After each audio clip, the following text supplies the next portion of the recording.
La terrible historia de Lake, la perra que los rusos mandaron al espacio sabiendo que iba a morir. Estaba condenada de antemano cuando fue lanzada al espacio en el satélite artificial Sputnik 2 y se convirtió en el primer ser viviente en cursar el espacio exterior. Se dijo que había sobrevivido 6 días en órbita y había sido sometida a una eutanasia antes de que se quedara sin oxígeno. Pero eran mentiras. Porque las autoridades soviéticas primero y rusas después mantuvieron durante 45 años en secreto las verdaderas causas de su muerte. Ante todo, la verdad, Lake no era comunista. Los perás están siempre encima de las tan transitorias pasiones humanas. Un perrito busca agua fresca, comida y caricias. Con tan poco se conforma. Así fue desde aquel martes de las cavernas, cuando el primer lobo pensó: yo me quedo aquí, en esta cueva y junto a esta gente. Lake tuvo la desgracia de nacer y crecer, poco, en aquel paraíso comunista que Nikita Khrushchev manejaba con mano de hierro, un guante blanco al lado de la de su antecesor, José Stalin. El 3 de noviembre de 1957, Lake fue lanzada al espacio en el satélite artificial Sputnik 2 y se convirtió en el primer ser viviente en cursar el espacio exterior. Murió en el vuelo, pocas horas después de despegar, y también fue el primer ser viviente en morir en órbita terrestre. Le causó la muerte el sobrecalentamiento de la nave espacial. Durante 45 años, hasta 2002, las autoridades soviéticas primero, y rusas después, mantuvieron en secreto las verdaderas causas de la muerte de la perrita. Mintieron cuando informaron que había sobrevivido 6 días en órbita y luego se había quedado sin oxígeno, y mintieron luego cuando informaron que la habían sometido a eutanasia antes de que se quedara sin oxígeno. La verdad es más cruel todavía. En aquella URSS de la Guerra Fría, todos sabían que Lake no iba a sobrevivir al vuelo espacial. La enviaron a la muerte para averiguar si era posible que un ser vivo superara la puesta en órbita y el enigma de la gravedad, para saber, en definitiva, si un hombre podía tripular alguna vez una nave espacial, y cuáles serían sus reacciones ante un vuelo de esas características. El despiadado sacrificio de Lake tendría así un valor científico, contribuiría al progreso de la humanidad. Miren la carita de Lake y pónganla en el otro plato de la balanza. Para contar la historia de Lake y del Sputnik 2, hay que contar la historia del Sputnik 1. Algo breve. La conquista espacial, la luna y las estrellas como aspiración y símbolo del progreso humano, eran todas mentiras. La URSS quería espiar a los Estados Unidos de la misma forma que Estados Unidos espiaba a la URSS desde sus bases, instaladas en Turquía y en Afganistán al término de la Segunda Guerra.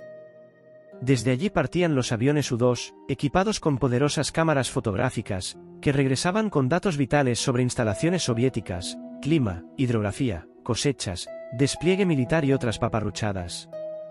El ingeniero Andrei Nikolayevich Tupolev, un poco el padre de la aviación soviética, convenció a Khrushchev para que desarrollara una industria espacial que permitiera espiar a Estados Unidos por satélite, dado que la URSS no tenía posibilidad de instalar una base militar vecina a Estados Unidos. Lo intentaría en 1962, en Cuba. Y aquello terminó como terminó. Fue el espionaje la cuna de la carrera espacial, y no la romántica visión de una conquista estelar, que es la que se vendió al mundo. Así lo reveló Sergei Khrushchev, el hijo de Nikita, en su libro, un tanto apologético, Nikita Khrushchev and the Creation of a Superpower, Nikita Khrushchev y la creación de una superpotencia. Sergei, él mismo un ingeniero especializado en el desarrollo de naves y vehículos espaciales, emigró a Estados Unidos en 1991. Murió en Rhode Island, el 18 de junio de 2020, a los 84 años. El 4 de octubre de 1957, la URSS lanzó el Sputnik 1, el primer satélite artificial de la Tierra.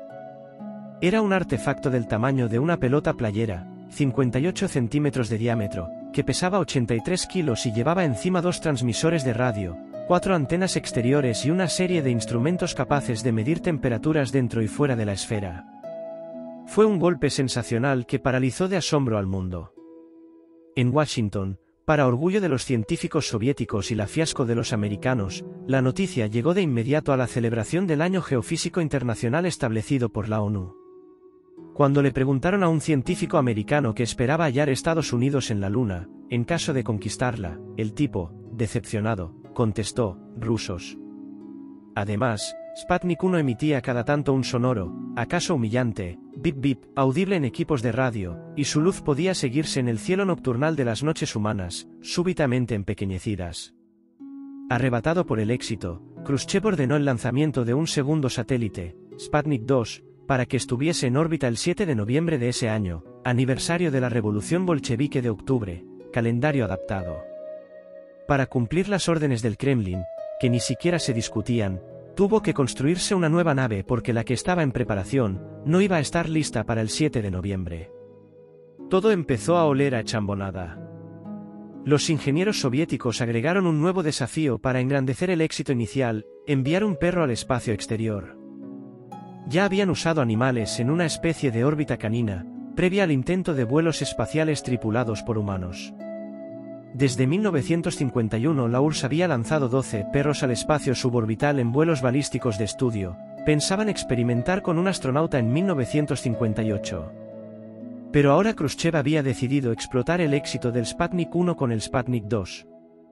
La decisión oficial del nuevo lanzamiento fue pública el 10 de octubre y le dio a los científicos e ingenieros un exiguo plazo de solo 4 semanas para diseñar y construir una nueva nave, con capacidad para un único tripulante, un perro. Entonces llegó la que era una perra callejera mestiza, algo así entre husky, u otra raza nórdica, y terriero, como diría Alejandro Casona, hija de padre desconocido y madre demasiado conocida. Los soviéticos buscaban perros callejeros, y a la que la encontraron vagando por Moscú, porque asumían que esos perras habían aprendido a soportar las condiciones extremas de frío y hambre a las que podían estar sometidos en el espacio. La que pesaba 5 kilos, tenía cerca de 3 años y un nombre previo, Kudryavka, que significaba rulitos. Una revista rusa la describió como de un temperamento flemático, porque no se peleaba con otros perros. Menos soviético en su definición fue Vladimir Yazdovsky, que dirigía el programa de perros de prueba para vuelos espaciales que, años después, admitió, la que era tranquila y encantadora. Era más que eso. Tenía una expresión pícara y sagaz, una especie de sonrisa permanente en el hocico oscuro de punta blanca, una nariz negra siempre húmeda y una especie de certeza de que sus días en las calles moscovitas y en la nieve habían terminado para siempre. Ahora estaba en buenas manos. Junto a la que fueron entrenados otros 2 perros, Algina y Maske. Había que adaptarlos al pequeño espacio que les había sido destinado en Sputnik 2. El confinamiento les provocó inquietud, dejaron de orinar y defecar, y los científicos decidieron que lo único que podía mejorarlos era intensificar el entrenamiento. Fueron colocados en centrifugadoras, que simulaban la aceleración del cohete en el momento de su lanzamiento, y se usaron máquinas para simular los ruidos que oirían al inicio de su aventura. Detectaron un aumento en los impulsos cardíacos, se duplicaron, y un alza en la presión arterial. El entrenamiento incluyó la alimentación con un gel de alto valor proteico, su única comida en el espacio. El drama del que no se hablaba era la certeza de los técnicos y científicos de que el animal elegido no iba a sobrevivir. Cuando seleccionaron a Lake, Yazdovsky la llevó a su casa para que la perrita jugara con sus hijos. Lo reveló años después, en un libro que relata la historia de la medicina espacial soviética y tal vez para aliviar su conciencia, quería hacer algo bueno por ella. Le quedaba tan poco tiempo de vida. Lake tuvo su traje espacial. Un arnés que se exhibe hoy en el Museo Memorial de la Cosmonáutica de Moscú. Antes de partir para el cosmódromo de Baikonur, una pequeña cirugía sirvió para conectar los cables que medirían el pulso y la presión arterial de la perrita, ya en el espacio. La colocaron en Sputnik 2 el 31 de octubre de 1957, 3 días antes del inicio de la misión espacial. En Baikonur y en esa época, el frío era intenso, así que usaron una manguera conectada a un ventilador para mantener caliente el contenedor del satélite. Finalmente, llegó el día del lanzamiento. Años después, todo se dijo años después, uno de los técnicos que preparó la cápsula para el despegue reveló: después que pusimos a Lake en el contenedor, y antes de cerrar la escotilla, le besamos la nariz y le deseamos buen viaje, aunque sabíamos que no iba a sobrevivir.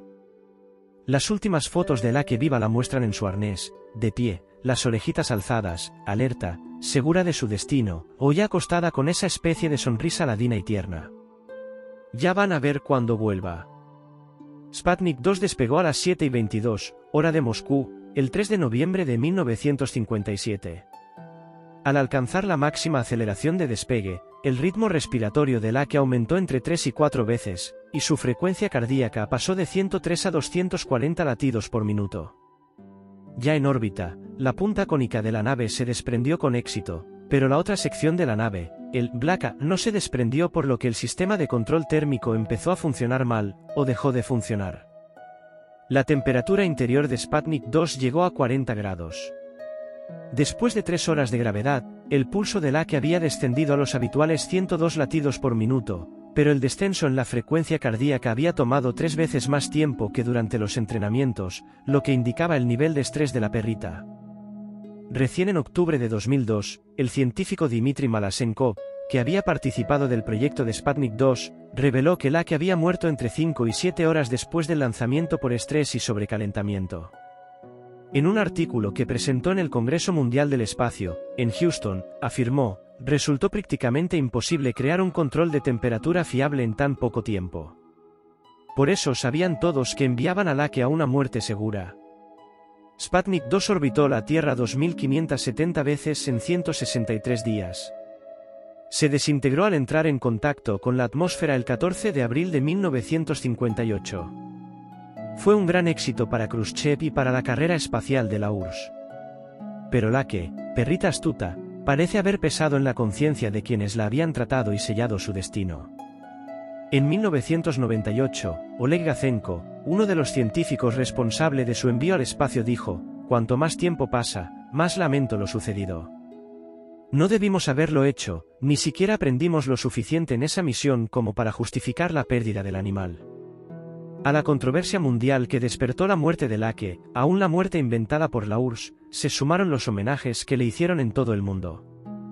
La consagraron estampillas, canciones, poemas, marcas de chocolate y de cigarrillos. Con el tiempo, y con la caída de la URSS en 1991, los homenajes la recordaron también en la ahora Federación Rusa. En 1997, en la Ciudad de las Estrellas, fue descubierta una placa en homenaje a los cosmonautas caídos. Son figuras anónimas grabadas en el bronce.